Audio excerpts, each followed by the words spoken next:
हमारे साथ श्री रघुनाथ तो किस बात की चिंता। हमारे साथ श्री रघुनाथ तो किस बात की चिंता। शरण में रख दिया जब माथ तो किस बात की चिंता। हरे कृष्णा। सभी को सादर प्रणाम। ओम अज्ञानातिवृन्दस्य ज्ञान जल शलाकया चक्षुरुन्मीलितमेन तस्मै श्री गुरुवे नमः। नमो विष्णुपादाय कृष्णपृष्ठाय भूतले श्रीमते भक्ति वेदांत स्वामिनीति नामने। नमस्ते सरस्वते देवी गौरवाणी प्रचारिणे निर्विशेष शून्यवादी पाश्चात देश तारिणे।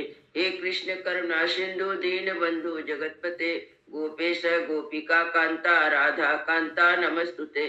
तप्त कांचन गौरांगी राधे वृंदावनेश्वरी विश्वानुसुते देवी प्रणमामि हरि प्रिये। हरे कृष्ण कृष्ण कृष्ण हरे हरे हरे राम राम राम हरे हरे।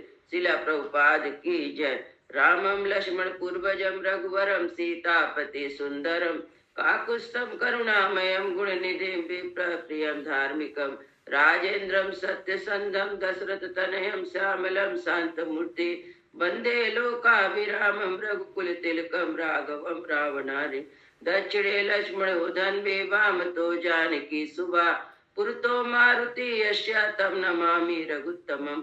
रामाय रामचंद्राय रामभद्राय वेदसे रघुनाथाय नाथाय सीताय पतये नमः। सियावर रामचंद्र की जय। पवन सुत हनुमान की जय। वाल्मीकि रामायण की जय। वाल्मीकि मुनि की जय।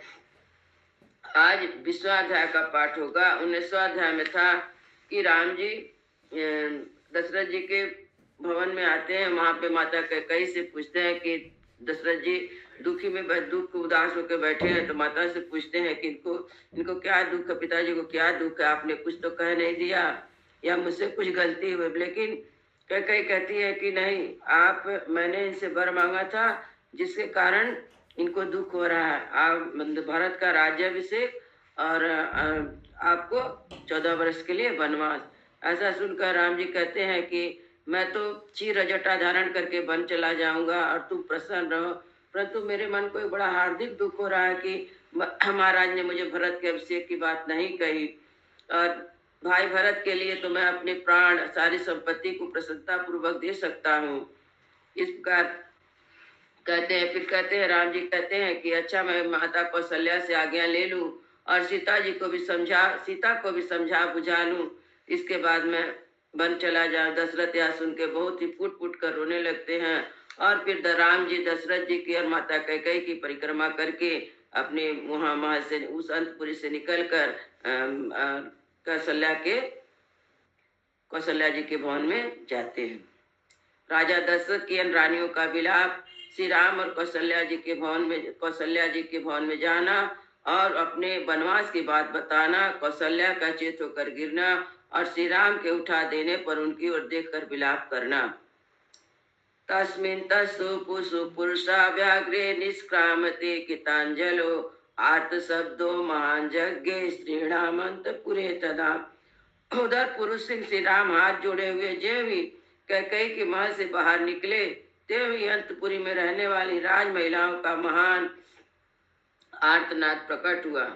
कृत्येषु चोदित पित्रा स्वर्वस्यंतपुरस्य च गतिश्च शरणं चासि च रामेद प्रवस्यते। वे कह रही थी, जो पिता की आज्ञा ना देने पर भी समस्त अंतपुर के आवश्यक कार्यों में स्वतः संलग्न रहते थे, जो हम लोग के सहारे और रक्षक थे, वे श्री राम आज वन को चले जाएंगे। कौसल्याया यथा युक्तो जन्याया वर्तते सदा तथैव वर्तते स्म जन्म पृथ्वी राघवा। वे रघुनाथ जी जन्म से ही अपनी कौशल्या के प्रति जैसा बर्ताव करते थे, वैसा ही हमारे साथ भी करते थे। नाहि कुद्यपि सप्तोपि क्रोधनीयानि वर्जयन् क्रुद्धान् प्रसादयन् सर्वान् साहित्यो यत् प्रवश्यते। जो कठोर बात कह देने पर भी कुपित नहीं होते थे, दूसरे के मन में क्रोध उत्पन्न करने वाली बातें नहीं बोलते थे, जो सभी रूठे हुए व्यक्तियों को मना लिया करते थे, वे श्री राम आज यहाँ से वन को चले जाएंगे।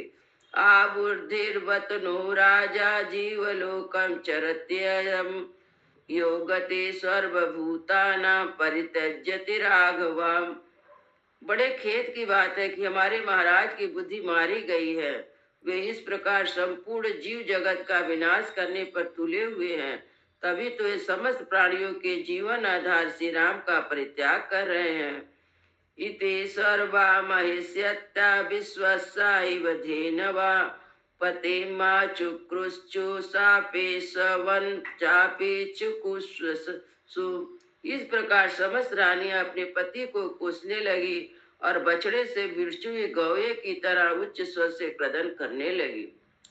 साहि चांतपुरे घोराम आर्त शब्द महीपते पुत्र शोकाभिसंतप्त्वा श्रुत्वा व्यालीयतासने। अंतपुरी का भयंकर आर्तनाद सुनकर महाराज दशरथ ने पुत्र शोक से संतप्त हो लज्जा के मारे बिछौने में ही अपने को छिपा लिया। रामस्तो वृषया मायस्तो निश्वासनीव कुंजरा जगाम सहितो भ्राता मातु अंतपुरावसी।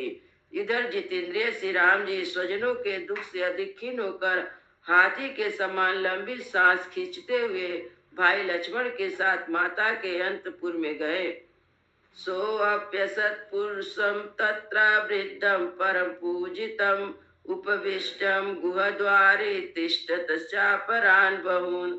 वहाँ उन्होंने उस घर के दरवाजे पे एक परम पूजित वृद्ध पुरुष को बैठा हुआ देखा और दूसरे भी बहुत से मनुष्य वहाँ खड़े दिखाई दिए।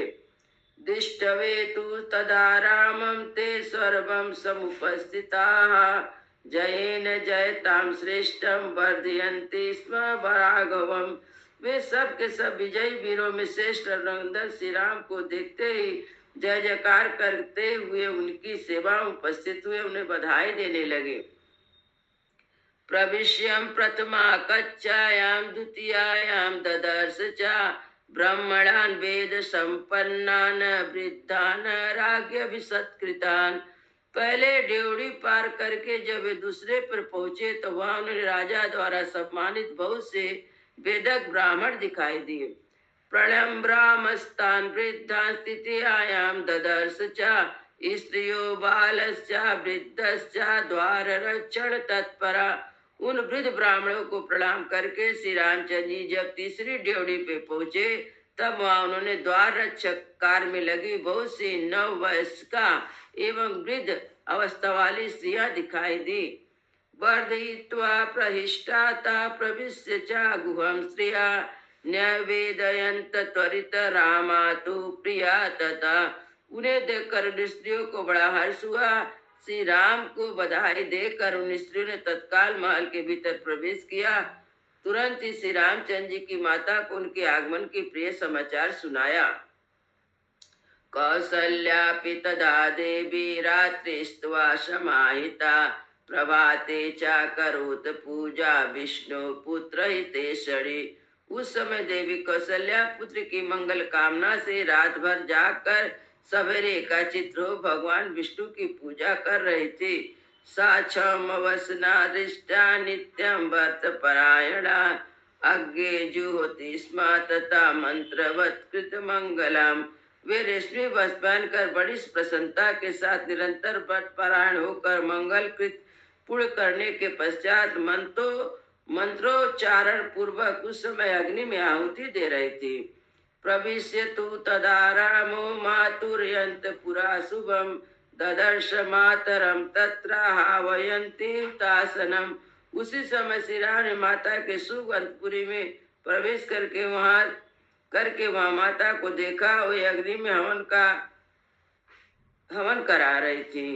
देव कार्य निमित्ता तत्र प्यस्य समुद्यता दक्षयद्धिता चैवं मोदकान् हविस्तथा लज्जान् माल्यानि शुल्कानि पायसा कृता शिरा सविधा पूर्व कुंभस्य ददर्शा रघुनंदन। रघुनंदन ने देखा जो वहाँ देव कार्य के लिए बहुत सी सामग्रियां रखी हुई थी, दही, अक्षत, घी, मूत, हबीज, धन का लावा, सफेद माला, खीर, खिचड़ी, समिधा और भरे हुए कलश, ये सभी दृष्टिगोचर हुए। ता शुक्ल चौम संबितावतयो ने कर्षिताम तर्पयन्ति ददर्श भी देवताम वर्षणी वर्षणी। उत्तम कांति वाली माता कौशल्या सफेद रंग की रेशमी साड़ी पहने हुए थी। व्रत के अनुष्ठान से दुर्बल हो गई थी और इष्ट देवता का तर्पण कर रहे थे। इस अवस्था में श्री राम ने उन्हें देखा। साचिरस्यात्मजा दृष्ट्वा मातु नंदनमागतम अभिचक्राम रिष्टम किशोरम बाढ़वा। यथा माता का आनंद देने वाला प्रेम पुत्र को बहुत देर के बाद सामने उपस्थित देख कौशल्या देवी बड़े हर्ष से भरकर उनकी ओर चली, मानो कोई गाय अपने बछड़े को देखकर बड़े हर्ष से उसके पास आई हो। मंगल भवन मंगल हारी द्रवहु सुदशरथ अजीर बिहारी। राम सिया राम सिया राम जय जय राम। राम सिया राम सिया राम जय जय राम। सियावर रामचंद्र की जय, पवन सुत हनुमान की जय, सब संतन की जय, सब भक्तन की जय। जय जय सीताराम।